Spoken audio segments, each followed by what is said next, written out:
তাহলে গত ক্লাসে আমরা প্রথম লেকচার দেখছি, আজকে আমাদের হলো টপিক শুরু হবে ব্যাপন থেকে, না? গত ক্লাসে তাহলে আমরা পড়ছিলাম পথ কাকে বলে, পথের অবস্থা কত প্রকারের, অবস্থার উপর ভিত্তি করে কত প্রকারের কী কী এবং কেন ওই অবস্থায় থাকে সেগুলো সব সম্পর্কে জানছি। তো আজকে আমাদের প্রথম টপিক হলো, সেটা হলো ব্যাপন। ইংলিশে কি বলো তো?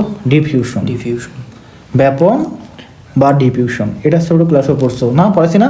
হ্যাঁ, ব্যাপন ছোটো ক্লাসে ছিল। তারপরে আবার একটু বলতে, যেহেতু আসছে একটু বলতেই হবে, এখানে আর কিছু একটু এক্সট্রা বলতে হবে, যদি আমি বলছিলাম। তো আসলে ব্যাপন কাকে বলে দেখো, সহজ যদি উদাহরণ দেই, কি দিয়েছিলাম উদাহরণ জানো? যেমন আতর কথা, আতর, সেন্ট, পারফিউম, এগুলো যদি বলি, এগুলো মনে করো যে আমরা তো পারফিউম ইউজ করি বা এয়ার ফ্রেশার ইউজ করি, ফ্রেশনার ইউজ করি।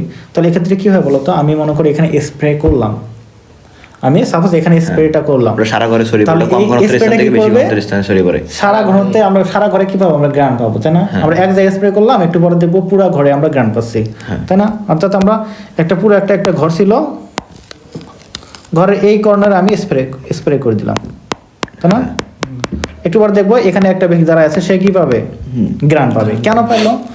কারণ এই যে আমি এখানে যখন স্প্রে করলাম, ঠিক আছে, তখন এখানকার যে এই যে আমাদের স্প্রে যে কণাগুলা, ঠিক আছে, উপাদানগুলা, সেগুলো কি করবে? বায়ুর মাধ্যমে ছড়িয়ে যাবে। কেন ছড়িয়ে যাবে? কারণ এখানে এর ঘনত্ব বেশি, এটা বেশি ঘনত্বের স্থান থেকে কম ঘনত্বের স্থান থেকে ছড়িয়ে যাবে। এই ছড়িয়ে পড়ার প্রক্রিয়াটা কতক্ষণ থাকবে? যতক্ষণ অবধি ওই এলাকা, মানে এই যে ঘরের যে এরিয়াটা আছে, এলাকাটা মানে জায়গাটা আছে, এই জায়গায় ঘনত্বটা সমান না হয়। অর্থাৎ যতক্ষণ পর্যন্ত ঘনত্বটা সমান না হয়, ততক্ষণ পর্যন্ত কি হবে? ছড়িয়ে যাবে। বুঝতে পারছো? হ্যাঁ। ঘনত্ব যখন সব জায়গায় সমান হবে, তখন তো ছড়ানোর জায়গা নেই, ফিক্সড হয়ে যাবে, অর্থাৎ সব জায়গায় সমান থাকবে। বুঝতে পারছো? আবার মনে করো, তুমি যদি মনে করো যে সামনে আসবে আমাদের গ্রীষ্মের দিন, কাঁঠাল, পাকা কাঁঠাল যদি একটা রুমে, বুঝি না, বেশি ঘনত্ব থেকে কম ঘনত্বে ছড়িয়ে পড়ে, এই জিনিসটা বলতেছি একটু পর। তাহলে এই যে একটা কাঁঠাল যদি রাখো, কি বলতো? কাঁঠাল মনে করো, এখানে পাকা কাঁঠাল লিখে দিচ্ছি একটা ঘরে কর্নারে, দেখবা এখান থেকেও গ্রান পাচ্ছে।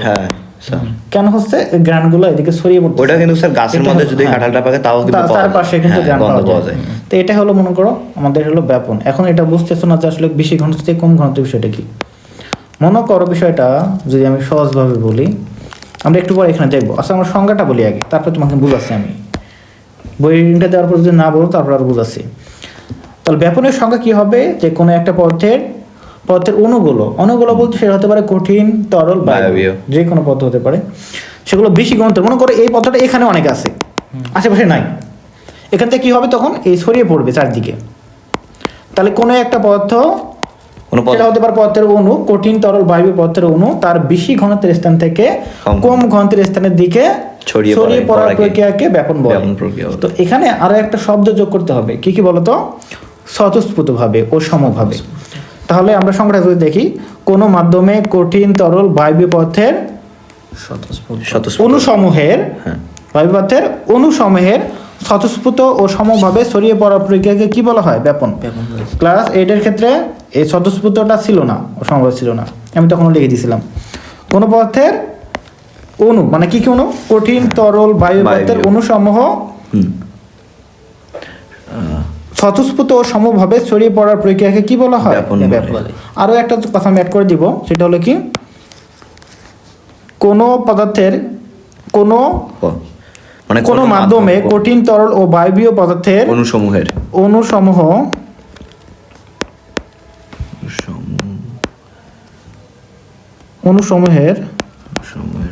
কম ঘনত্বের স্থান থেকে বেশি ঘনত্বের স্থান থেকে কম ঘনত্বের স্থান থেকে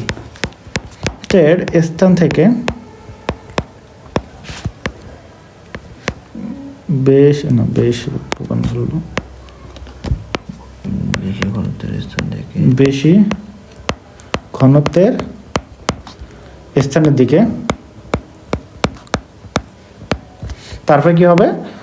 স্বতঃস্ফূর্ত ও সমভাবে ছড়িয়ে পড়ার প্রক্রিয়াকে বেশি ঘনত্বের স্থান থেকে বেশি ঘনত্বের স্থান থেকে কম ঘনত্ব হবে না, কম ঘনত্বের স্থানের দিকে। তাহলে কোনো মাধ্যমে কঠিন, তরল ও বায়বীয় পদার্থের অণুসমূহের বেশি ঘনত্বের স্থান থেকে কম ঘনত্বের স্থানের দিকে স্বতঃস্ফূর্ত ও সমভাবে ছড়িয়ে পড়ার প্রক্রিয়াকে কি বলা হয়? ব্যাপন বলা হয়। এটুকু লিখে নিবা, ঠিক আছে? তাহলে কি বললাম, এই যে এইটুকু, এই কথাটুকু একটু মনে রাখতে হবে, লিখে নিতে হবে, ঠিক আছে? যখন লিখবো তখন লিখে নিবা, তাহলে সময়টা বাঁচবে। কম ঘনত্ব স্যার স্থানের দিকে না? হ্যাঁ, স্থানের দিকে স্বতঃস্ফূর্ত ও সমভাবে ছড়িয়ে পড়ার প্রয়োগকে ব্যাপন বলা হয়। ওকে, ওটা পরে লিখে নিও। তো পরের টপিকটা কি তাহলে বলছে, দেখো ব্যাপন প্রক্রিয়ায় কঠিন তরল বায়বীয় পদার্থ উচ্চ ঘনমাত্রার স্থান থেকে নিম্ন ঘনমাত্রার স্থানের দিকে স্বতঃস্ফূর্তভাবে ছড়িয়ে পড়ে, কিন্তু এটা আমরা সংজ্ঞার মধ্যে ঢুকিয়ে দিলাম, ঠিক আছে? যেমন দেখো ঘরের এক কোনায় কোনো একটি সুগন্ধির শিশি মুখ খুলে রাখলে কিছুক্ষণের মধ্যে সারা ঘরে সুগন্ধ ছড়িয়ে পড়ে, এ ব্যাপন প্রক্রিয়ার উদাহরণ এটি, ঠিক আছে? স্যার পদার্থের অবস্থায় ফির ব্যাপনের কি কাজ? ব্যাপনে কি কাজ? এই যে ব্যাপন পদার্থের মানে শোনো, এখানে তার কারণ দেখো এই যে ব্যাপন প্রক্রিয়া একটা, এখানে তিন পদার্থে মানে পদার্থের অবস্থা তিনটা না, কঠিন তরল বায়বীয় পদার্থের অণুগুলো তিনটে ফেজ করতেছে, তিনটাই এই ব্যাপন প্রক্রিয়া ছড়িয়ে যাচ্ছে। একটা ধর্ম এটা, হ্যাঁ এটা পদার্থের একটা ধর্ম, সো এটা এখানে আমাদের দেওয়া হয়েছে আর কি। দেখো যে পদার্থের ছড়িয়ে পড়তে কম সময় লাগে, দেখলাম কঠিন তরল বায়বীয় তিন পদার্থের অণুগুলো কি করে, ছড়িয়ে পড়ে। তো এর মধ্যে সবার তো আর ছড়িয়ে পড়ার সক্ষমতা সমান না, কেউ বেশি। তাহলে যে পদার্থের ছড়িয়ে পড়তে কম সময় লাগে সেই পদার্থের ব্যাপন হার বেশি, আর যে পদার্থের ছড়িয়ে পড়তে বেশি সময় লাগে সেই পদার্থের ব্যাপন হার কি হবে, কম। তো যে পদার্থের আণবিক ভর বেশি সেই পদার্থের ব্যাপন হার কি, কম। এখন তোমাদের বিষয়টা একটু ভালো করে বলি। তারা বললাম যে পদার্থের অণুগুলো বেশি ঘনত্বের স্থান থেকে কম ঘনত্বের দিকে ছড়িয়ে পড়ে। আর সহজ কথায় বলি, যদি বুঝতেছ না বিষয়টা, মনে করো আমি একটা গ্লাস পানি নিলাম, কিনেছি বলো তো, এর মধ্যে পানি আছে, এর মধ্যে তুমি যদি এক ফোঁটা রং দাও, রং তো বোঝো, এটা কি তরল রং, ঠিক আছে? এক ফোঁটা আমি কি দিলাম, রং দিব, বুঝছো? এক ফোঁটা আমি রং দিয়ে দিলাম ঢেলে, পুরোটা লাল লাল হয়ে যাবে। তাহলে এই রংটা কি এখানে এইভাবে থাকবে? আমি এখানে এক ফোঁটা রং দিয়েছি, এভাবে পড়লো, ঠিক আছে? আর রংটা কি পানির মধ্যে এইভাবে থাকবে না, কি করবে, পুরো জায়গায় ছড়িয়ে পড়বে, ছড়িয়ে পড়বে না? তাহলে কেন ছড়িয়ে পড়তেছে, তার কারণ এখানে এর ঘনত্ব কি বলতো, বেশি, আর এদিকে কি আছে না, কম ঘনত্ব। তাহলে এখান থেকে এই লাল রংটা কি করবে, চারদিকে ছড়িয়ে পড়বে। এই যে ছড়িয়ে পড়তেছে এটাকে বলা হয় ব্যাপন। এবং ছড়িয়ে পড়বে এমন ভাবে এক পর্যায়ে আমরা কি দেখবো, পুরা পাত্রটা কি হয়ে গেছে বলতো, লাল রং ধারণ, পুরাটা কি হয়ে গেছে, লাল রং হয়ে গেছে, পুরাটা আমাদের এভাবে লাল হয়ে গেছে, ব্যাপন সম্পন্ন হয়ে গেছে, বুঝতে পারছো? এখন বুঝছো? তো এইটাই, কম ঘনত্বের থেকে বেশি ঘনত্বের দিকে ছড়িয়ে পড়াকে ব্যাপন বলা হয়। এখন বললাম এখানে যে ব্যাপন কাদের বেশি হবে, ব্যাপন তো সকল পদার্থের অণুগুলোরই হয়, কঠিন তরল বায়বীয়, তবে কার বেশি হবে, এটা ডিপেন্ড করবে কি বলতো, আণবিক ভর। আণবিক ভর আর কথা হলো, আণবিক ভর কি আমরা বুঝি না মনে হয় না, আণবিক ভরটা তো স্যার বুঝি, আণবিক ভরটা আমরা বুঝি না, একটু আমরা পরে জানবো, তারপরে যেহেতু এখানে আসছে টপিকটা আমাদের একটু বুঝতে হবে। আচ্ছা আমরা পরমাণু বুঝি, হ্যাঁ পরমাণু বুঝি, আমরা মৌলগুলো পড়ছিলাম না, মৌলের এক একটা কি পরমাণু বলি না, যেমন কার্বন একটা পরমাণু, অক্সিজেন, নাইট্রোজেন, এগুলো পরমাণু কিনা? আচ্ছা, দুই বা ততোধিক পরমাণু মিলে কি তৈরি হয়, অণু। যেমন কার্বন ডাই অক্সাইড, যেমন পানি, এগুলো কি পানি, ঠিক আছে না? ওকে, এটা একটা অক্সিজেন, এটা একটা অণু, হাইড্রোজেন গ্যাস, এটা একটা অণু, তাই না? আচ্ছা, এই যে অণুর যে ভর তাকে বলা হয় কি, আণবিক ভর। অণুর ভরকে কি বলা হয়, আণবিক ভর। তাহলে অণুর ভরকে আণবিক ভর, অণুর ভরকে আণবিক ভর বলে, বুঝছো? তাই না? হ্যাঁ। ওকে, তোমার বাসায় টাচফোন আছে না? না স্যার, এখন তো নাই। তো ঝামেলা, তাহলে তুমি সাথে একটু লিখে নিবা, শর্টকাট করে খাতা নিয়ে আসবে একটা, বুঝছো? রাফ খাতার মতো, ওই খাতার মধ্যে টুকে নিবা, আমি যেটা বলবো কথাটা টুকে নিবা, ঠিক আছে? তাহলে সুবিধা হবে। এই ক্লাসটা থাকবে, তুমি বাসায় গিয়েও ক্লাস দেখেও চলে নিতে পারবে চাইলে, স্পিড দিয়ে শুধু কোথায় লিখছি ওটা শুধু দেখে নিবা। তাহলে অণুর ভর কি বলা হয়, আণবিক ভর।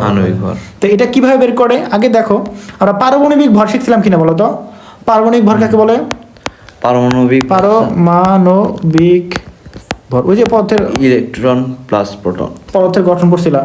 পারমাণবিক ভর কাকে বলে জানো, অর্থাৎ পরমাণুর ভর, একটা পরমাণু ভর। তা মনে করো যে আমরা এই যে কার্বন যদি বলি, কি বললাম, কার্বনের পারমাণবিক সংখ্যা কত? কার্বন হ্যাঁ, কার্বনের পারমাণবিক মানে সংখ্যা বলো তো। এইভাবেই গণেটা 7 হ্যাঁ। হাইড্রোজেন 5 ছয়, না? ছয়। 5 6 না? হ্যাঁ। তাহলে যে কয় নাম্বার আছে তার পারমাণবিক সংখ্যা কত? 6 6। অক্সিজেনের হলো কত? 8। হ্যাঁ 8 এগুলো মুক্ত করো নাই? হ্যাঁ, 1 থেকে 18টা তো মুক্ত করা উচিত তোমার। 20টা স্যার মুখস্থ আছে। যাই হোক 20টা মুক্ত করছো, তার মানে কার্বনের পারমাণবিক সংখ্যা কত? 6 6 এটা দ্বারা আমরা কি বুঝি? মানে কার্বনের পারমাণবিক সংখ্যা হলো 6। ছয়। এটা দ্বারা কি বুঝি? মনে করো তাহলে এই যে একটা নিউক্লিয়াস আছে, নিউক্লিয়াস তারপরে কি থাকে? কিছু কক্ষপথ থাকে। হ্যাঁ এর মধ্যে কি থাকে? ইলেকট্রন থাকে। 4টা স্যার। তাহলে প্রথম কক্ষপথে কয়টা থাকতে পারে? 2টা। 2টা হ্যাঁ, তার মানে একটা সূত্র আছে 2n স্কয়ার। n হলো কক্ষপথ নাম্বার। হ্যাঁ। তো প্রথম কক্ষপথে দিলে 1 দিলে কি হয়? 2টা থাকতে পারে, এই যে 2টা। পরের কক্ষপথে কয়টা থাকতে পারে? 8টা। 8টা কিন্তু অক্সিজেন আছে কয়টা ইলেকট্রন? 6টা ছয়টা। মানে 6টা তার অক্সিজেনের প্রোটন পারমাণবিক সংখ্যা 4 বলতে তার প্রোটন 4 কত? প্রোটন প্রোটন 4 মানে তার ইলেকট্রন কয়? 4। 4 তো কোন একটা পরমাণুর প্রোটন সংখ্যা সমান সমান কি? ইলেকট্রন সংখ্যা। প্রোটন সংখ্যা সমান ইলেকট্রন প্রোটন যে কয়টা প্রোটন থাকবে সেই কয়টা কি থাকে? ইলেকট্রন। ভুলে গেছে এগুলা? স্যার মানে পারমাণবিক সংখ্যা ইকুয়াল প্রোটন সংখ্যা না? আচ্ছা, আমি একটু ভালো করে বুঝাই দিই, তোমাদের হয়তো ভুলে গেছো না? না স্যার পারমাণবিক সংখ্যা ইকুয়াল প্রোটন সংখ্যা না? পারমাণবিক সংখ্যা আচ্ছা, যেটা প্রোটন একটা সংখ্যা পদার্থের গঠন বলি, পরমাণুর গঠন। পরমাণু কি দ্বারা গঠিত? অণু পরমাণু কি দ্বারা গঠিত? অণু দ্বারা পরমাণু কি দ্বারা গঠিত? ইলেকট্রন, ও electron proton neutron. Proton, neutron neutron দ্বারা গঠিত। ওকে, স্যার একটা পৃষ্ঠা নেই 27 পেজ তো নেই ছিল।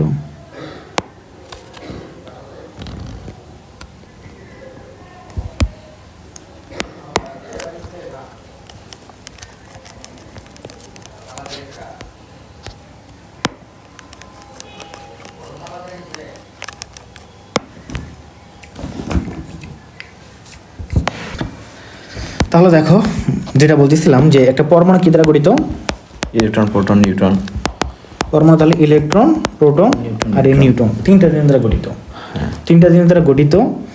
এই তিনটা জিনিসের মধ্যে আমাদের এই যে প্রোটন আর নিউট্রন থাকে পরমাণুর কেন্দ্রে। কই থাকে? কেন্দ্রে। কেন্দ্রে। যাকে বলা হয় নিউক্লিয়াস। নিউক্লিয়াস বলা হয় নিউক্লিয়াস তাহলে আর এই যে ইলেকট্রনটা ওই চারপাশে। নিউক্লিয়াস দিলাম, এখানে কি থাকে বলো তো? প্রোটন আর এখানে থাকবে প্রোটন এবং নিউট্রন। নিউট্রন। ওকে, প্রোটন এবং নিউট্রন। আমি এটা তো কালার দিয়ে দিই এবং এটা এগুলো প্রোটন আর অন্য একটা কি দিলাম? নিউট্রন দেয়। নিউটন দিলাম। ও এটা হচ্ছে না, যাই হোক আমি এমনি দিলাম আর কি। এর তারপরে কি থাকে বলো তো? কিছু ইলেকট্রন কক্ষপথ থাকে, কক্ষপথ হ্যাঁ তাই না? হ্যাঁ স্যার। পড়ছিল না এগুলো এডে? হ্যাঁ হ্যাঁ হ্যাঁ। এই কক্ষপথের মধ্যে কি থাকে বলো তো? ইলেকট্রন। ইলেকট্রন থাকে। ইলেকট্রন। এখন এই যে এর মধ্যে থাকবে কি বলো তো? এর মধ্যে আছে হলো প্রোটন, প্রোটন আর নিউট্রন। প্রোটন আর নিউট্রন। Plus neutron. এটাকে সমান করে কি বলে আমাদের বলো তো? নিউক্লিয়াস। Yes. নিউক্লিয়াস গ্রহণ করে, ঠিক আছে? ক্লিয়াস। নিউক্লিয়াস, ঠিক আছে? আচ্ছা, এই যে নিউক্লিয়াসের চারপাশে কিছু কক্ষপথ আছে যেখানে কি থাকে? ইলেকট্রন থাকে। ইলেকট্রন থাকে। তো ইলেকট্রন থাকার সূত্র হলো 2n স্কয়ার। তাহলে প্রথম কক্ষপথে কি হবে? অন তার উপরে স্কয়ার সমান কত হবে? 2 হবে স্যার। 2 হবে 2 গণনা কত হবে? 2 এর উপরে স্কয়ার কত হলো? 8। 8 এভাবে হবে, ঠিক আছে? হ্যাঁ, পরের গ্রহে 3 বসাই দিলে যত হবে ওইভাবে। তাহলে প্রথম কক্ষপথে 2টা, তাহলে এখানে আমাদের 2টা ইলেকট্রন থাকবে, এগুলো ইলেকট্রন, ঠিক আছে? পরের কক্ষপথে কয়টা থাকে বলো তো? স্যার 8টা থাকার কথা কিন্তু এখানে 6টা। আমি পরমাণু দিচ্ছি না কোনো, 8টাই থাকবে এইভাবে, ঠিক আছে? এরপর পরমাণু থাকলে এরপর কক্ষপথ যাবে। ওকে, তাহলে এখানে একটা কি আমাদের মনে রাখতে হবে যে কোনো একটা পরমাণু আমরা 100 মৌল কয়টা? 118টি মৌল হ্যাঁ আছে। 118টি মৌলিক পদার্থ। যদিও একটা দেখলাম যে একটা নতুন আবিষ্কার হয়েছে, এখন এটা ইনক্লুড হয় নাই বইয়ের মধ্যে, কোনো বইতে এখন অন্তর্ভুক্ত করা হয় নাই। শুনলাম যে আবিষ্কার হয়েছে 119 নাম্বারটা।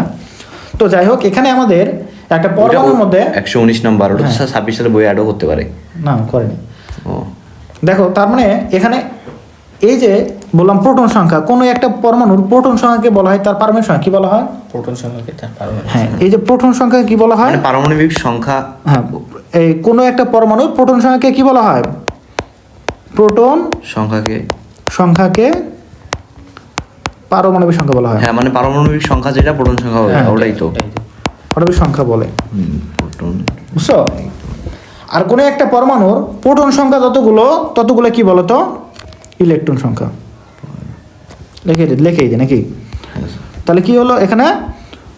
প্রোটন সংখ্যা সমান পারমাণবিক সংখ্যা সমান প্রোটন সংখ্যা ইকুয়াল ইলেকট্রন সংখ্যা, মানে প্রোটন সংখ্যা যেটা হবে ইলেকট্রন সংখ্যা ওইটা হবে, মানে অত সংখ্যা কি হবে, ঠিক আছে? হ্যাঁ। তবে নিউটনের সংখ্যা কি হবে? নিউটন সমান আর বেশি, সমান অথবা বেশি হবে। বেশি। অর্থাৎ প্রোটনের থেকে সমান প্রোটনের সমান হতে পারে, বেশি হতে পারে। সাধারণত প্রথমের মৌলগুলা যেগুলো আছে আর কি, এইগুলো মিলে সমান হয়। বাকি যে পরের মৌলগুলা কি হয়ে যায়? বেশি। প্রোটন সংখ্যা কি হয়ে যায়? নিউটনের সংখ্যা বেশি হয়ে যায়, ঠিক আছে? মানে প্রোটনের তুলনায় নিউটন বেশি হয়ে যায়। যেমন যদি আমি একটা উদাহরণ দেই, কার্বন। নিউটন সংখ্যা, কার্বন একটা মৌল। হ্যাঁ 6। আচ্ছা, এখানে আরেকটা বিষয় বলি, এটা তো বললাম, এখন আরেকটা বিষয়। এটা এখন হচ্ছে চার্জ একটা বিষয়। কি আছে একটা বিষয়? চার্জ। হ্যাঁ চার্জ। আচ্ছা, ধরো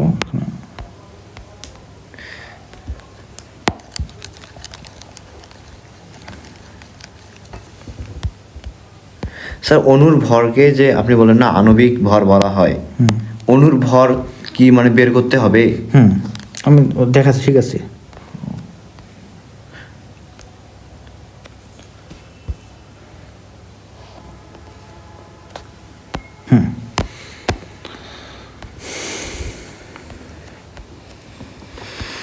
তাহলে আমরা দেখলাম এখানে। এখন কথা হলো, এই যে ইলেকট্রন আর প্রোটন বললাম না, এর মধ্যে ইলেকট্রনের হলো কি বলতো? চার্জ যদি বলি, এই যে আমাদের এখানে প্রোটনটা যেটা আছে সেটা হলো ধনাত্মক। কি বলতো? ধনাত্মক। চার্জ হলো ধনাত্মক। আর এই যে এখানে ইলেকট্রন যেটা আছে, এটা চার্জ কি বলতো? ঋণাত্মক। আর এই যে এখানে নিউটন যেটা আছে, এটা চার্জ কি বলতো? নাই, এটা হলো 0। তাহলে চার্জ হলো এটা পজিটিভ, ইলেকট্রন নেগেটিভ, আর হলো প্রোটন হলো কি, এই নিউট্রন হলো কি? 0। এত কোনো চার্জ নাই, নিরপেক্ষ। বুঝতে পারছো? ধনাত্মক, এটা হলো নিরপেক্ষ, এটা পজিটিভ, এটা হলো নেগেটিভ, এটা মনে রাখলাম। তাহলে কোনো একটা পরমাণুর মধ্যে যতগুলো প্রোটন চার্জ আছে ততগুলো কি আছে? যতগুলো পজিটিভ চার্জ আছে ততগুলো কি আছে? নেগেটিভ চার্জ আছে। এই জন্য সামগ্রিকভাবে প্রতিটা পরমাণু কি থাকে বলতো? নিরপেক্ষ থাকে, নিউট্রাল। পজিটিভ নেগেটিভ কাটা যায়, শেষ নিউট্রাল থাকে। যতগুলো পজিটিভ ততগুলো নেগেটিভ। অর্থাৎ কেন্দ্রের মধ্যে কি থাকে? Positive charge. কক্ষপথে কি থাকে? Negative charge. বুঝতে পারছো? এজন্য কেন্দ্রে পজিটিভ চার্জ আর হলো ইলেকট্রনের নেগেটিভ চার্জ সমান থাকে। কিন্তু কেন্দ্রের মধ্যে তো স্যার থাকে প্রোটন আর নিউট্রন। কিন্তু নিউট্রনে কি কোনো চার্জ আছে? নিউট্রন 0। হ্যাঁ, তার মানে ওই এটা প্লাস এটা মাইনাস, ঠিক আছে? হ্যাঁ, তার মানে এই দেখো আমাদের কেন্দ্র যেটা নিউক্লিয়াস, ওটা হলো কিসের সমন্বয়ে গঠিত? প্রোটন এবং নিউট্রনের সমন্বয়ে। এজন্য আমরা বলি নিউক্লিয়াসের চার্জ কি হবে? পজিটিভ। তার নিউক্লিয়াসের চার্জ মানে প্রোটনের চার্জ, যেটা কি হবে? ধনাত্মক, প্লাস হবে। এগুলো বুঝতে পারছো? তাহলে এখন বললাম এই প্রোটন সংখ্যাকে কি বলা হয়? পারমাণবিক সংখ্যা। প্রোটন সংখ্যা কি বলা হয়? পারমাণবিক সংখ্যা। ওকে। এবং আমরা যে বললাম নিউটন সংখ্যা হলো আমাদের ইলেকট্রন এবং প্রোটন সবসময় সমান হবে, আর নিউটনটা প্রোটনের সমান হতে পারে, আবার বেশি হতে পারে। একটা মৌল আছে যার মধ্যে কি নাই? শুধু কোনো নিউটন নাই। একটি মৌল আছে যার মধ্যে কোনো নিউটন নাই। একটি মাত্র মৌল আছে যার কি নাই? নিউটন। যার নিউটন নাই। কে সে বলতো? হাইড্রোজেন। হাইড্রোজেনের সাথে কি নাই বলতো? কোনো নিউটন নাই। হাইড্রোজেনের মনে করো তার একটা প্রোটন একটা ইলেকট্রন। তার কেন্দ্রে কি থাকে? একটা প্রোটন থাকবে আর বাইরে একটা ইলেকট্রন, শেষ। হাইড্রোজেন কত? 1 না? হ্যাঁ হ্যাঁ, একটা প্রোটন একটা ইলেকট্রন। ওকে, বুঝতে পারছো? এটুকু ক্লিয়ার। এখন দেখবো যে একটা পরমাণুর ভর কতটুকু। এই পরমাণুর ভরকে কি বলা হয়? পারমাণবিক ভর। হ্যাঁ, পারমাণবিক ভর। পরমাণুর ভরকে বলা হয় পারমাণবিক ভর। ওকে, এখন কথা হলো এই যে একটা পরমাণুর মধ্যে কি কি থাকে বলতো? প্রোটন এবং নিউট্রন, আর কি থাকে? ইলেকট্রন। কিন্তু ইলেকট্রনের ভর খুবই কম। ইলেকট্রনের ভর খুবই কম। এটা কত? একটা প্রোটনের ভরের তুলনায়, এগুলো দেখো এক্সট্রা পড়াচ্ছি অতিরিক্ত, এগুলো পরে পড়তে পারতাম, ছোটো ক্লাসে পড়েছিল। দেখো 1836 থেকে 38 এরকম, 1837 দিয়ে দিলাম এটা করে। এটা এক জায়গায় একটা 1837।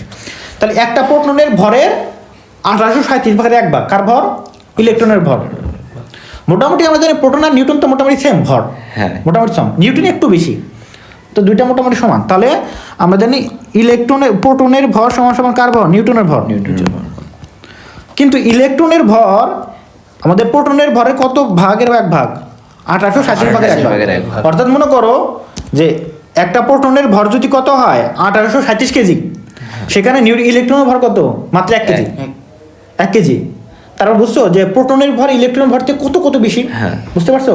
এই জন্য আমরা কোনো একটা পরমাণুর ভর যখন হিসাব করবো তখন ইলেকট্রনের ভরকে বাদ দিয়ে দিই, মনে করো নগণ্য, এটা হিসাব করি না। তার মানে একটা পরমাণুর ভরকে শুধু আমরা কিসের ভর বলতে পারি? প্রোটন এবং নিউট্রনের ভর। প্রোটন এবং নিউট্রনের ভর। বুঝতে পারছো? মানে এখানে ইলেকট্রনটা থাকে না। হ্যাঁ, ইলেকট্রন থাকে কিন্তু ওটার ভর খুবই কম, ওটা আমরা ধরি না। মানে ওই যেমন এখানে 1 কেজির মতো এরকম। এটা আমরা হিসাবে ধরি না। তার মানে একটা পারমাণবিক ভর সমান কি লিখতে পারি তাহলে আমরা? এখন পারমাণবিক ভর সমান কি লিখতে পারি? প্রোটনের সংখ্যা, প্রোটন প্লাস নিউট্রন। বুঝতে পারছো? হ্যাঁ, পারমাণবিক ভর। তাহলে পারমাণবিক ভর সমান প্রোটন প্লাস নিউটন সংখ্যা। ঠিক আছে, প্রোটন প্লাস নিউটন সংখ্যাও লিখে দিলাম। ওকে, নোটগুলো কিন্তু লাগবে। তোমার পাশে টাচ ফোন আছে? হ্যাঁ স্যার। আমার চ্যানেল নাম জানো? লিখে নিয়ে যাবো। আচ্ছা। মেডি হাব, বুঝছো? আমি লিখে দিই এখানে মেডি হাব ইউটিউব চ্যানেল, মেডি হাব। তাহলে বাংলাতে লিখবা মেডি হাব। ওখানে গিয়ে আপলোড দিব, ওখানে গিয়ে লেকচার দেখে নোট করে নিবা। আচ্ছা, ঠিক আছে? তাহলে কি হলো এখানে? প্রোটন এবং নিউটনের ভর মোটামুটি সমান থাকে। তাহলে এখানে কি হবে? তাহলে আমাদের একটা পারমাণবিক ভর সমান কি বলতো? প্রোটন প্লাস নিউটনের সংখ্যা। ওকে, পারমাণবিক ভর বুঝলাম তো। তার মানে একটা যদি পরমাণু নেই, কার্বন, হ্যাঁ, কার্বন 6। কার্বন 6। তাহলে এখানে কার্বন 6 বলতে কি বলবো? এখানে কার্বনের প্রোটন 6টা। হ্যাঁ, প্রোটন 6টা। তার ইলেকট্রন কয়টা? ইলেকট্রন 6টা, প্রোটনও 6টা। প্রোটনও 6টা। হ্যাঁ। নিউটন কত? নিউটনটা বের করতে হবে মাইনাস দিয়ে। নিউটন, হ্যাঁ। তার মানে আগে ভর জানতে হবে। তাহলে ভর মানে কি? ভর হলো মেইনলি কি হয়? প্রোটন এবং নিউটনের। তো এর ক্ষেত্রে নিউটন সংখ্যা প্রোটন সংখ্যা সমান। নিউটন তাহলে কত? 6। তার ভর কত হবে? বুঝলাম না, এটা তো বের করতে হয় নিউটনটা আলাদা। ওটা বের করতে হয় কখন? যখন বলা থাকবে যে ভর কত। আমরা এর ভর মনে করো তোমাকে যদি বলে দেই এর ভর কত বলো তো? 12। ও যদি 6 পারমাণবিক ভর কত? 12। এর হলো, এটা হলো ভর। পারমাণবিক কি ভর? পারমাণবিক বলে দাও তাহলে তো লাগবে না স্যার। পারমাণবিক ভর হলো কত? 12। তখন তো বের করা লাগবে না 6। তখন মনে করো 12। তখন যদি তোমাকে বলে নিউটন কত, হ্যাঁ, তখন তুমি বের করতে পারবে না। দেখো আমরা জানি প্রোটন প্লাস নিউটন সমান কি? ভর সংখ্যা। হ্যাঁ, পারমাণবিক ভর। তার মানে এখন তোমার কি দেওয়া আছে? ভর দেওয়া আছে, পারমাণবিক ভর আর 12 প্রোটন দেওয়া আছে। তাহলে নিউটন বের করতে পারবো না। 2। তাহলে নিউটন সমান কত হবে? ভাগ হবে নিউটন সমান কত হবে? 2। ভর বিয়োগ প্রোটন। ও, তাহলে হচ্ছে 6। তো 12 বিয়োগ 6 সমান সমান 6। বুঝতে পারছো? এই যে সমীকরণে বসাই দিবা, এই সমীকরণে বসাই দিবা। হ্যাঁ, ঠিক আছে। একটা না জানতে একটা বের করতে পারি। তো মেন কথা ওটা না, মেন কথা আমরা পারমাণবিক ভর তো পাইলাম বের করা নাকি? পারমাণবিক ভর যেটা, এটা প্রোটন প্লাস নিউটন। হ্যাঁ, ওকে। এখন তাহলে আমাদের কি বের করতে হবে? আণবিক ভর। ওই আণবিক মানে পারমাণবিক ভর যেটা, ওটাই তো আণবিক ভর না, আণবিক ভর। পারমাণবিক ভর বলতে একটা পরমাণুর ভর। আণবিক ভর বলতে কি? অণুর ভর। অণু তো বললাম কি 2 বা ততোধিক পরমাণু তৈরি হয়। তাহলে কার্বন ডাই অক্সাইড, পানি, অক্সিজেন, এগুলো প্রত্যেকটা কি এক একটা করে অণু। তাহলে অণুর ভরটা হবে কি বলতো? আণবিক ভর। এখানে দেখো কার্বনের ভর কত? কার্বনের ভর কত? ও মানে বের করতে হ্যাঁ, হবে। কার্বনের ভর কত? কার্বনের প্রোটন কত? 6। নিউটন কত? 6। 6 কত হয়? 12। কার্বনের ভর হলো 12। অক্সিজেনের ভর কত? 16। 8 8 16। প্রোটন 8টা, নিউটন 8টা। তাহলে কত হয়? 16। তাহলে একটা অক্সিজেন পরমাণুর ভর হলো 16। কয়টা আছে? 2টা। CO2 মানে কি? কার্বনে একটা, অক্সিজেন 2টা। তার মানে এখানে লিখবা এইভাবে 2 গুণন 16। তাহলে কত? 16 16 32 আর 12 কত হয়? 44। তাহলে আচ্ছা, এটা একটু বুঝান তো, আমি জানি বুঝলাম না। বুঝো নাই? না, আমি জানি বুঝলাম না। আচ্ছা, আণবিক ভর বলতে প্রত্যেকটার পারমাণবিক ভরকে যোগ করে দিলে হয়ে যাবে আণবিক ভর, অণুর ভর। তাহলে পারমাণবিক ভরটা আমরা কি এমনি এটা এক্সট্রা বের করা শিখলাম না? এমনি না, এক্সট্রা। হ্যাঁ, এটার জন্য ওটা শিখলাম। মানে পারমাণবিক ভর আমাদের বের করতে হবে? না না, জানা থাকতে হবে না। আমি শিখালাম যে পারমাণবিক ভরটা হ্যাঁ, কি। মানে ওটা এক্সট্রা শিখলাম, হ্যাঁ, এটা না, শিখলাম। আমি তো ওটাই বলতেছি। পারমাণবিক ভর আমরা শিখলাম এক্সট্রা। হ্যাঁ, কিন্তু এখানে যে লিখলাম CO2 অণুর ভরকে আণবিক ভর বলা হয়। অবশ্যই। তাহলে এখানে পারমাণবিক ভর অণুর ভর বের করতে হলে অবশ্যই আমাদের পারমাণবিক ভর জানা থাকতে হবে। হ্যাঁ। কার্বনের কত? 6। 6। অক্সিজেনের কত? 16। কয়টা আছে? 2টা। তাহলে টোটাল যোগ করে দিলে কি অণুটা ভরে যাবে না? হ্যাঁ। তাহলে 6 যোগ 32। অক্সিজেনের 16 কেমনে হয় স্যার? এটা কি? এই সরি এটা 12, সরি এটা 12। এটা পারমাণবিক ভর কত? 12। হ্যাঁ। কেন 16 হলো? হ্যাঁ স্যার, আচ্ছা বলি। কারণ এটা তো পারমাণবিক সংখ্যা 8। পারমাণবিক সংখ্যা 8। তাহলে অক্সিজেনের পারমাণবিক সংখ্যা 8 নিউক্লিয়াসে কয়টা প্রোটন আছে তার মানে? প্রোটন কত তার মানে? মানে এখানে স্যার হবে পারমাণবিক সংখ্যা 8 মানে প্রোটন কত? মানে পারমাণবিক সংখ্যা 8ই তো হবে। পারমাণবিক সংখ্যা 8 মানে প্রোটন কত? প্রোটন 8ই আটই হবে। হবে। স্যার। তার মানে এর পারমাণবিক সংখ্যা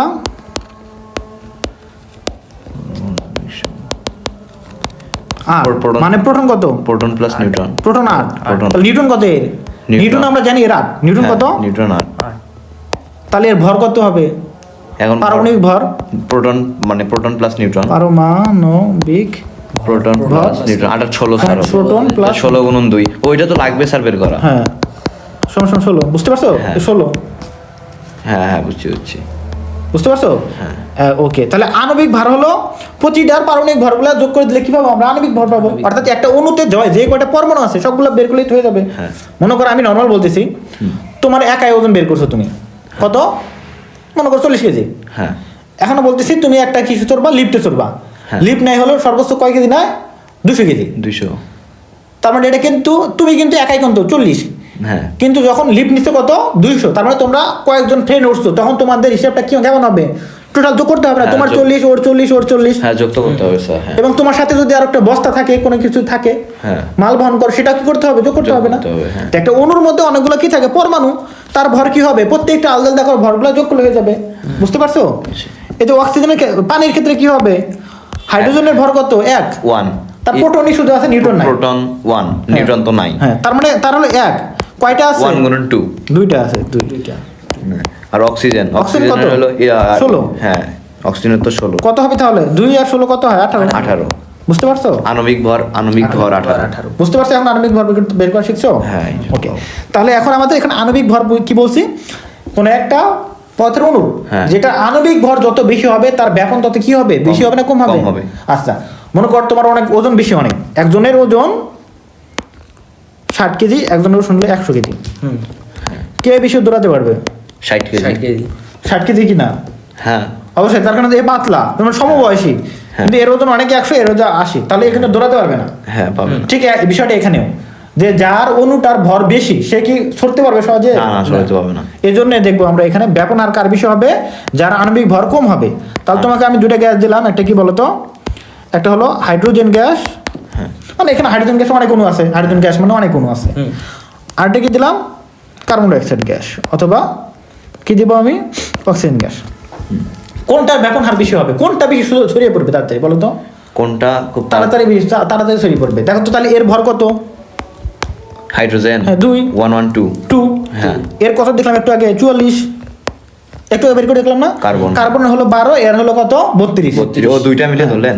হ্যাঁ। দুইটা মিলিয়ে তো ধরতে হবে। না না আপনি সির ওখানে দাগ দিলেন তো আমি মনে করলাম সি সি বলতে পুরোটাই ধরলাম। তাহলে অক্সিজেন কত?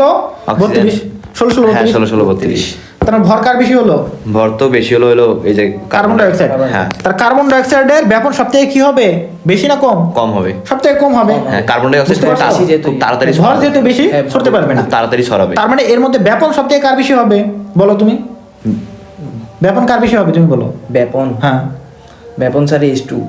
H2 কি মানে কি? Hydrogen gas. হ্যাঁ। এটা সব ব্যাপন বিষয়, তার মানে এর ভর খুবই কম। হ্যাঁ। এ দৌড়াতে পারবে, ছুটে যাবে, হ্যাঁ। ছড়িয়ে পড়বে। বুঝতে পারছো? আমি ক্লিয়ার? তাড়াতাড়ি ছড়িয়ে পড়বে। তাহলে এভাবে কিন্তু আমরা সহজে বের করতে পারবো কার ব্যাপন বেশি, কার ব্যাপন কম। কম।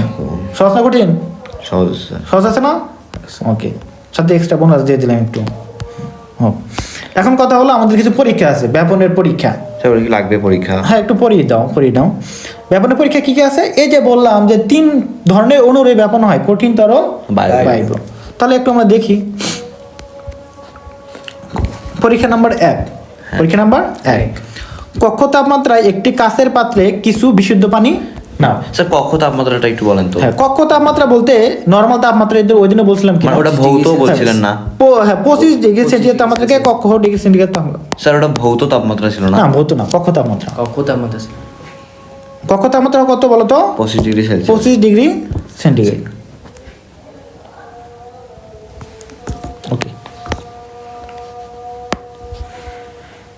ওকে 25 ডিগ্রি সেন্টিগ্রেড তাপমাত্রা। এ পানিতে সামান্য গোলাপি বর্ণের কঠিন পটাশিয়াম পারম্যাঙ্গানেট ছেড়ে দাও। তাহলে কি বললাম, কক্ষ তাপমাত্রায় বা 25 ডিগ্রি সেন্টিগ্রেড তাপমাত্রায় একটি কাঁচের পাত্রে কিছু বিশুদ্ধ পানি নিলাম। এই যে কিছু কি নিলাম, এর মধ্যে বিশুদ্ধ পানি নিলাম।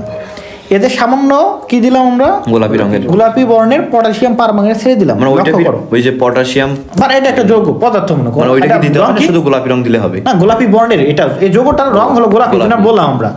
এই যৌগ এটা আমরা ছেড়ে দিছি, এটা রং কি বলতো, গোলাপি বর্ণের। মানে আমি যে কালার বললাম না, একটু রং দিছি, ওরকম রং ঢেলে দেওয়ার মতো আর কি। ওকে, লক্ষ্য করো, কিছুক্ষণ পর দেখবে পটাশিয়াম পারম্যাঙ্গানেট এর দানাগুলো দ্রবীভূত হয়ে গোলাপি বর্ণের দ্রবণে পরিণত হচ্ছে, এবং পটাশিয়াম পারম্যাঙ্গানেটের কণাগুলো পানির মধ্যে একদিকে ওদিকে মানে এদিক সেদিক ছড়িয়ে পড়ছে। ফলে কিছু সময় পর দেখা যাবে পুরো পাত্রে কি হবে, গোলাপি রং ছড়িয়ে পড়ছে। এক্ষেত্রে পানি তথা তরল মাধ্যমে কঠিন পদার্থ ব্যাপিত হয়েছে। তরলে কিছু কঠিন পদার্থের ব্যাপনের হার অনেক কম হয়, তবে সেক্ষেত্রে তাপ প্রয়োগ করা হলে ব্যাপন হার কি হবে, আরো বেড়ে যাবে। কারণ তাপ প্রয়োগ করা হলে কি জানি আমরা, প্রতিটা পদার্থের কণাগুলোর গতি বেড়ে যায়, যার কারণে সবই ছড়িয়ে পড়ে আর কি। এর জন্য তাপ প্রয়োগ করলে সবকিছুর ব্যাপন কি হয়, বেড়ে যায়। যেমন দেখো, গরম পানিতে যদি পটাশিয়াম পারম্যাঙ্গানেট দিতাম, পরীক্ষাটা করতাম, তাহলে এটা সম্পূর্ণ করা হলে, পরীক্ষাটি সম্পূর্ণ করা হলে দেখা যাবে ঠান্ডা পানির চেয়ে গরম পানিতে পটাশিয়াম পারম্যাঙ্গানেটের কণাগুলো খুবই দ্রুত ছড়িয়ে পড়ে, সমগ্র পানিকে গোলাপি বর্ণ করে দিতে পারে। বিষয়টা কি বুঝতে পারছো? আবার একটু বলি, মনে করো এই যে আমরা 3টা পাত্র নিছি কাছে, মানে 3টা না, একটা নিছি মনে করো। মনে করো যে কি করলাম তাহলে, মনে করো এই যে এটা হলো পানি, কি ছিল, এটা নর্মাল পানি ছিল, বা একটার মধ্যে দিছে দেখাচ্ছে এটা আর কি। মনে করো আমি নর্মাল, আমি আর্ট করে দেখাই।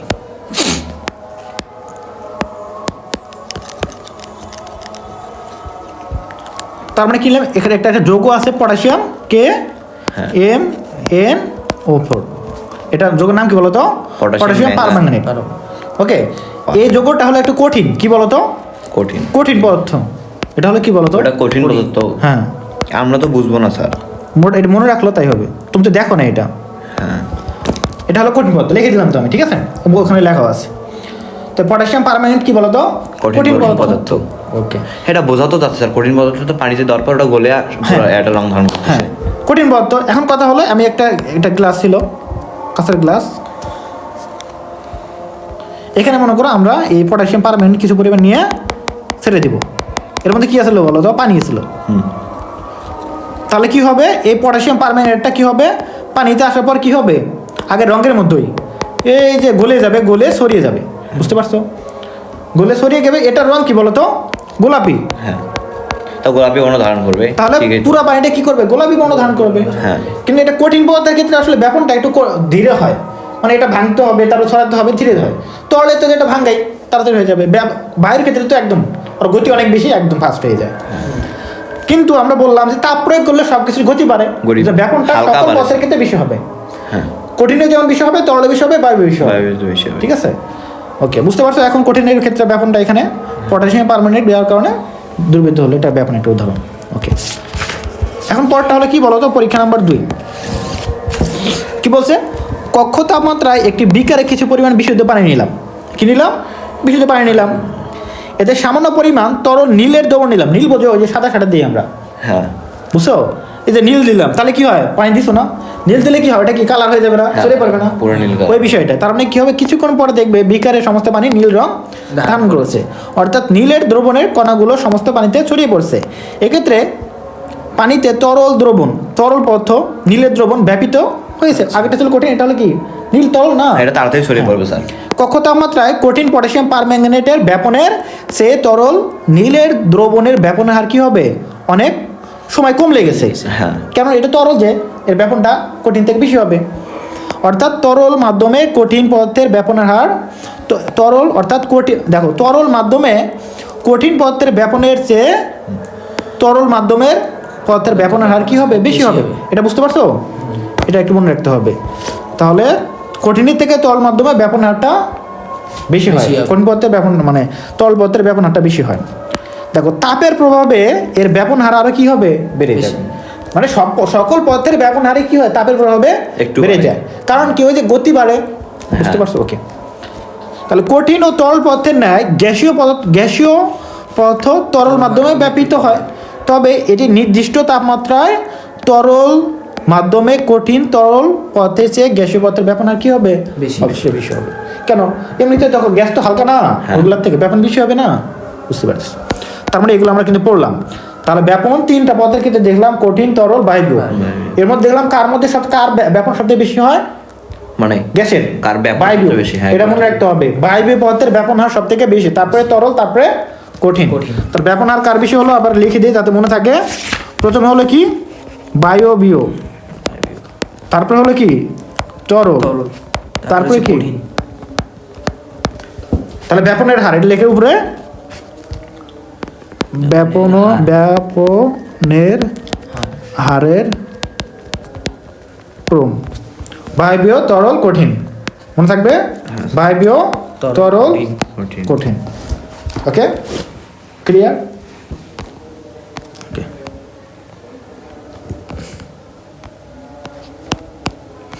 এখন একটা জিনিস দেখবো আমরা, ব্যাপনের হারের, এই যে ব্যাপনের পরীক্ষা দেখবো, ব্যাপনের হারের পরীক্ষা। যে আমরা একটু আগে বললাম যার ভর বেশি হয় তার ব্যাপন হার কি হয়? ভর বেশি হলে ব্যাপন হার কি হয়? ভর বেশি হলে স্যার ব্যাপন হার বাড়ে না কমে? স্যার বাড়ে। ভর বেশি হলে, ভর বেশি হলে তো ব্যাপন হার কমবে। কমবে না? ভর বেশি হলে দৌড়া বেশি না কম দৌড়াবে বলো তো? যার ভর বেশি সে বেশি দৌড়াতে পারে। স্যার হ্যাঁ, এবার মনে পড়ছে। হ্যাঁ, তার মানে যার ভর বেশি তার ব্যাপন হার কি? কম। তার মানে এটা আমরা দেখবো, তাহলে যে ব্যাপন হারের পরীক্ষা দেখবো যে কার ব্যাপন হার বেশি হচ্ছে। ঠিক আছে? ওকে, দেখো আমরা কি করব, দুটি গ্যাসের ব্যাপন হার আমরা পরীক্ষা করব। দুটি গ্যাসের ব্যাপন হার পরীক্ষা করবো। কিভাবে করলাম ব্যাপন হার পরীক্ষা? দেখো, প্রথমে একটা আমরা কাঁচ নল নিলাম। কি নিলাম? এটা একটা কাঁচ নল। এই যে এটা কাঁচ নল ছিল, ঠিক আছে? এবং দুই প্রান্ত কি বলতো? খোলা। অর্থাৎ এরকম একটা আমরা নল নিচ্ছি যার দুই প্রান্ত কি বলতো? খোলা। বুঝতে পারছো? হ্যাঁ, দুই প্রান্ত আমাদের খোলা। এখন কি করলাম, এই খোলা দুই প্রান্তে আমরা কি করলাম, দুইটা তুলার টুকরা নিলাম। কি নিছি? তুলার টুকরা। একটা তুলার টুকরা আমরা হাইড্রোক্লোরিক অ্যাসিড দ্রবণ দিয়ে ভিজাইলাম। হাইড্রোক্লোরিক অ্যাসিড দ্রবণ দিয়ে ভেজানো তুলা ভিজাইলাম। বুঝতে পারছো? তাহলে একটা আমরা হাইড্রোক্লোরিক অ্যাসিডের তরলে ডুবাইলাম। ওকে, আরেক ওই তরলে ডুবাই আমরা তুলাটা কি করলাম, এক মুখে গুজিয়ে দিলাম। এখানে আমরা কি করব, মুখটা আমরা গুজিয়ে দিলাম, বন্ধ করে দিলাম আর কি। কি দিয়ে বলো তো? যে হাইড্রোক্লোরিক HCl দিয়ে তুলা চুবের। ওটা অ্যাসিড না স্যার? হ্যাঁ, এসিড। হ্যাঁ, এটা আমরা গুজিয়ে দিলাম। ঠিক আছে, আরেক পাশে আমরা কি করলাম বলো তো? ম্যাঙ্গানিজ মানে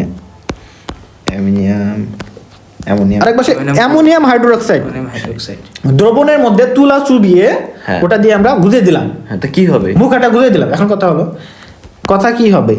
কথা হলো এইগুলার কি হবে? ব্যাপন হবে। ব্যাপন হবে না? পথগুলার ব্যাপন হয় কিনা? পথের অনুর ব্যাপন হবে কিনা? আমাদের হাইড্রোক্লোরিক অ্যাসিডের ব্যাপন হবে। হ্যাঁ, ব্যাপন কোন দিক যাবে? ভেতর দিকে যাবে না? কাঁচ নলের ভেতর দিকে? ভিতরেই তো যাবে, কিছু তো বাহিরেও মনে হয় যাবে। ওটা ভাইটা বাদ দিলাম আমরা, ভেতরের দিকে তো যাবে কিনা? আমাদের পরীক্ষা হলো ভেতরে। আর কথা হলো ভেতর দিকে যাবে, এই পাশে যাবে কি HCl, এদিকে যাবে কি বলতো? Ammonium hydroxide. এটা হলো অ্যামোনিয়াম হাইড্রোক্সাইড। এবং আমরা এই পরীক্ষাটা, এই যে এই কাজটা করার পরে দেখলাম একটা জায়গায় এসে কি একটা সাদা একটা স্তর তৈরি হয়েছে। সাদা একটা স্তর তৈরি হয়েছে। সাদা স্তরটা কেন তৈরি হলো?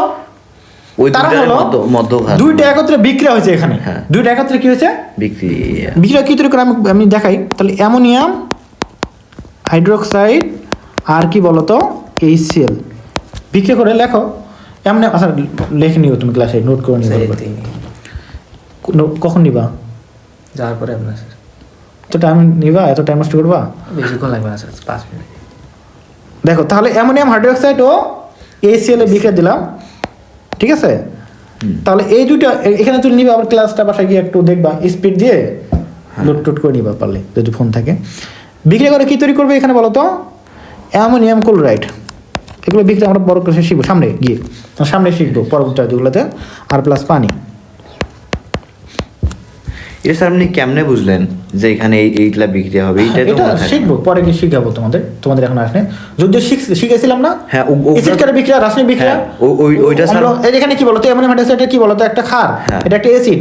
অ্যাসিড কারা বিক্রিয়া কি তৈরি হবে? লবণ। এর প্রথম অংশ ভাগবে, এটার প্রথম অংশ এইটা শেষ অংশ মিলে কি তৈরি করবে অ্যামোনিয়াম ক্লোরাইড, হ্যাঁ। আর ওএইচ আর এই হাইড্রোজেন মিলে পানি। এটা তো প্রতিস্থাপন না স্যার, এটা না, এটা প্রশমন বিক্রিয়া, হ্যাঁ প্রশ্ন। এসিড কার বিক্রিয়া, ঠিক আছে? কিন্তু ওখানকার উদাহরণগুলো দেখলে ওগুলো উদাহরণই খালি মনে থাকে, কিন্তু অন্যটা যদি বানাইতে দেন এগুলো- ওটাতে সমস্যা হবে স্যার। শিখাবো পরে গিয়ে যখন আসবে টপিকগুলো। এটা তো এই টপিকে না, তাহলে মনে করো এই অর্ধেক পড়াতে গেলে পুরো বই সব শেখাইতে হবে। হ্যাঁ তাহলে এটা শুধু মনে রাখো। তাহলে এই দুইটা বিক্রিয়া করে কি তৈরি হয়? Ammonium chloride. এই যে অ্যামোনিয়াম ক্লোরাইড তৈরি হলো, এটা হলো সাদা। কি বর্ণের বলো তো? এটা কি বর্ণের? সাদা। সাদা বর্ণ। তারপরে কি বুঝলাম? এখানে সাদা বর্ণ কিন্তু তৈরি হয়েছে, সে সাদা বর্ণ। তার মানে এই পাশের HCl এই অবধি গেছে, এই পাশে অ্যামোনিয়াম হাইড্রোক্সাইড মানে বিক্রিয়া করে এই অবধি আসছে, হ্যাঁ। আসার পরে দুটো একত্র হয়ে বিক্রিয়া হয়েছে। বিক্রিয়া হ্যাঁ, বিক্রিয়া হয়। বিক্রিয়ার স্থান কোনটা? হ্যাঁ, বিক্রিয়ার স্থান কোনটা? এখানে এখানে এখানে এখানে না এখানে? এইখানে স্যার এই সাদা জায়গাটা। তার মানে বুঝলাম যে দুইটা মিলিত হয়েছে কোন জায়গায়? এই জায়গায়। হ্যাঁ। এখন দেখবো মিলিত কোন দিকে বেশি গেছে। দেখো এই পাশে দ্রুতটা বেশি না কম? এই পাশে এর বেশি, বেশি, মানে আর এই পাশে এটা কম। কম। কারণ এটা দেখে বোঝা যায় কার ব্যাপন হারটা বেশি। কার ব্যাপন হার বেশি যেটার? হ্যাঁ। কোনটা কার বলো তো? কোনটা বেশি দূর গেছে? এটা স্যার, তার মানে ব্যাপন হার কার বেশি? স্যার NH4 ও হ্যাঁ, তার মানে এই দেখো একই সময় এই অনেক দূর রাস্তা আসছে আর এই অল্প একটু আসার পরে একসাথে দেখা হয়েছে। সাথে হ্যাঁ মনে করো তুমি আসলা, মনে করো তোমার বাড়ি আর রায়হানের বাড়ি হলো কি, মনে করো দূরত্ব কত? 100 মিটার। আমি তোমাদের এখানে ওয়াচ টাইম চালু করে দিলাম, মানে স্টপ চালু করলাম। হ্যাঁ। করার পরে বললাম যে দেখি তোমরা দৌড় দাও, কোথায় গিয়ে তোমাদের দেখা হয়। চালু করে দিলাম, দেখা গেল যে তুমি মনে করো ওই যে মনে করো রাস্তার মোড়ের ওখানে তোমাদের দেখা হলো। হ্যাঁ রাস্তার মোড় কার বাসার কাছে? তোমার বাসার কাছে না? হ্যাঁ আমার আছে তার মানে কে বেশি দৌড়াইছে? হয়। তুমি বেশি দৌড়াইছো না, তুমি অনেকখানি আসছো অল্পখানি। তার মানে হার কার? ব্যাপন হার এখানে কার হবে? মানে দৌড়ানোর হার কার বেশি? আর বেশি আমার। তুমি বেশি দৌড়াচ্ছ না? হ্যাঁ। তো এখানেও ঠিক এমন অবস্থায় যে তোমাদের মনে করো মিলিত দেখা হয়েছিল ওখানে মোড়ের রাস্তা, হ্যাঁ। এদের দেখা হয়েছে কোথায়? এখানে। এজন্য সাদা হয়ে গেছে। তাহলে কে বেশি দৌড়াচ্ছে? Ammonium hydroxide. NH4Cl তার মানে এ দ্রুত ছড়াইছে, এর ব্যাপন হার কি? হ্যাঁ। বেশি। আর এ আসতে গেছে, এই জন্য কম রাস্তা, তাহলে এর ব্যাপন হার কি হবে? কম। কম। এটা হলো আমাদের পরীক্ষা করা হয়েছে এখানে কার ব্যাপন হার বেশি। এই জন্য নলের মধ্যে দিয়েছি, এখানে এসে বিক্রিয়া সাদা হয়েছে, তারা বুঝতে পারলাম এখানে দেখা হয়েছে। তারপর এ গেছে অনেকখানি, এ গেছে অল্প একটু। এইটা কি স্যার কাজটা কি সাদা ফাঁকা রাখবো? হ্যাঁ, কাজ তো ফাঁকা, সাদা কাজ দেখা যাবে এর থেকে। এখন দেখো এটা কিন্তু আমরা এই পরীক্ষার মাধ্যমে বুঝতে পারলাম। তো এখন আমরা যে একটু অঙ্ক দেখলাম না, ওই যে আণবিক ভর বের করার মাধ্যমে, সেটা দিয়ে প্রমাণ করে দেখি আসলে কার বেশি হয়। হ্যাঁ। দেখো এখানে HCl এর আণবিক ভর কত? এইচতে প্রথমে হাইড্রোজেনটা ধরবো। হাইড্রোজেনের কত? 2 1। হাইড্রোজেন এটা অণু নাই, হাইড্রোজেন শুধু একটা না পরমাণু। ও। এর কত? 1। 1 ক্লোরিনের পারমাণবিক ভর হলো 17, আণবিক ভর হলো 35.5। কত? এটা পড়বা, মুক্ত করতে হবে। আর এর পারমাণবিক ভর কত ক্লোরিনের? 35.5। 35। তাহলে 1 প্লাস 35.5, এগুলো মুক্ত করতে হবে কার কত ভর। আমি পরে করাবো, এখন লাগবে না, জন্ম একটু বিকাশ আসবে। তাহলে কত হচ্ছে বলো তো? 36.5। শুধু মনে রাখবে এর ভর হলো 36.5। অপরদিকে অ্যামোনিয়াম হাইড্রোক্সাইডের ভর যদি দেখি, অ্যামোনিয়াম হাইড্রোক্সাইড, হ্যাঁ ঠিক আছে, অ্যামোনিয়াম হাইড্রোক্সাইড। এখানে দেখো নাইট্রোজেনের ভর কত? মানে এটা আণবিক মানে আণবিক ভর 36.5 HCl এর। হ্যাঁ, তার এটা আণবিক ভর এত। আর এখানে অ্যামোনিয়াম হাইড্রোক্সাইডের আণবিক ভর কত? নাইট্রোজেন হলো 14। 7 7 14। নাইট্রোজেন হলো 14। অক্সিজেন কত? 4টে আছে, কত হবে? 1 গুণন 4 4 হবে। 4টে মানে 4। অক্সিজেনের ভর কত? একটা অক্সিজেন আছে, কত? অক্সিজেনের ভর 16। অক্সিজেন তো 8 8 16। হ্যাঁ। হাইড্রোজেন কয়টা আছে? আরো এক দিলাম। বুঝতে পারছো? হ্যাঁ। তার টোটাল কত হয় বলো তো? তাহলে এখানে আমরা 25।